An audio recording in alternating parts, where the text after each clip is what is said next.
이번 겨울은 미세먼지 얘기가 저희도 많이 좀 전해드리는 것 같고 심한 것 같습니다. 뭐 이런 말이 있더라고요. 사흘 춥고 나흘은 미세먼지가 기승을 부린다고 해서 삼한 삼이라는 말까지 생겨났는데 이렇게 미세먼지가 좀 심각해진 이유가 있을까요?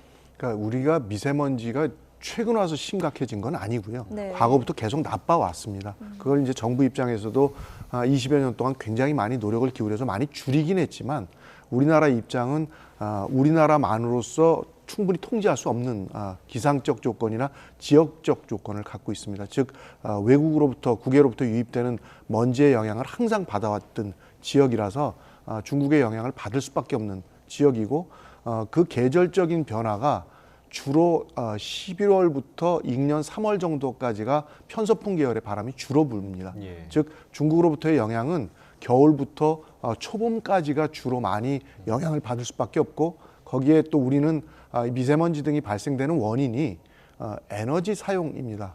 그런데 겨울이 되어지면 에너지의 효율이 급격히 떨어집니다. 추워지면 에너지의 효율이 떨어지고 더더군다나 우리가 춥기 때문에 생활 속에서 난방이라는 것들을 추가적으로 하다 보니 네. 오염물질 배출량은 급격히 늘어나고 중국과 같은 외국으로부터의 유입되는 먼지의 양도 겹쳐지는 시기가 형성이 되고 또 한 가지는 겨울이 되어지면 날이 추워지기 때문에 먼지와 같은 것들을 확산시키는 확산도가 떨어지는 시기가 됩니다. 즉 날씨가 추워지면 멀리까지 먼지를 보내지 못하는 기상적 변화까지 이 세 가지의 요인들이 같이 겹쳐지기 때문에 결과적으로 겨울이 되어지면 항상 먼지 농도는 높아지는 일들이 매해 반복되는 일이라고 이해를 하시면 될 것 같습니다. 예, 그러니까 좋지 않은 요인들이 지금 하나하나 쌓여서 지금 이런 현상이 발생을 하는 건데 어찌됐든 중국의 영향을 받을 수밖에 없으니까 중국의 상황에 대해서 좀 알아볼 수밖에 없을 것 같아요. 네. 그러니까 중국은 그동안 그나마 대기 오염과의 전쟁을 선언을 하면서 나름 공기질 개선에 주력해 왔는데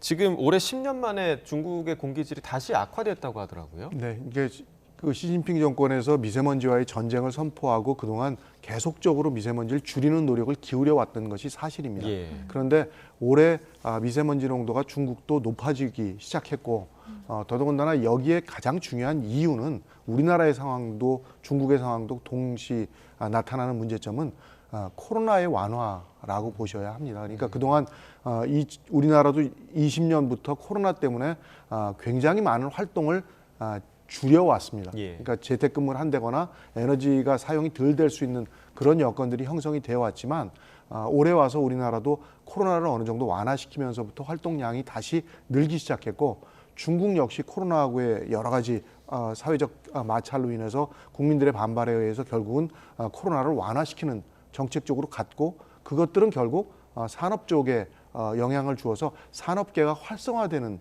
역할들을 하게 되고 산업계가 활성화되는 것의 주요 연료는 대부분 다 석탄계 연료들을 예. 중국은 사용을 하고 있다 보니까 연소율이 나쁜 오염물질이 많이 배출되는 연료들을 사용하는 양이 늘어날 수밖에 없다라는 것들이고 중국 쪽 연구하는 분들하고 최근에 얘기를 해보니까 중국이 호주로부터의 무연탄 수입량을 급격히 지금 늘리고 있다라고 얘기를 합니다. 그만큼 석탄 사용량이 앞으로 더 늘어나고 산업계의 활성화는 앞으로 더 진행이 될 수밖에 없는 것들이기 때문에 중국으로부터의 영향도 우리가 굉장히 좀 강력한 대책으로서 대안들을 생각해야 될 필요성이 있다라고 보여집니다. 예. 네.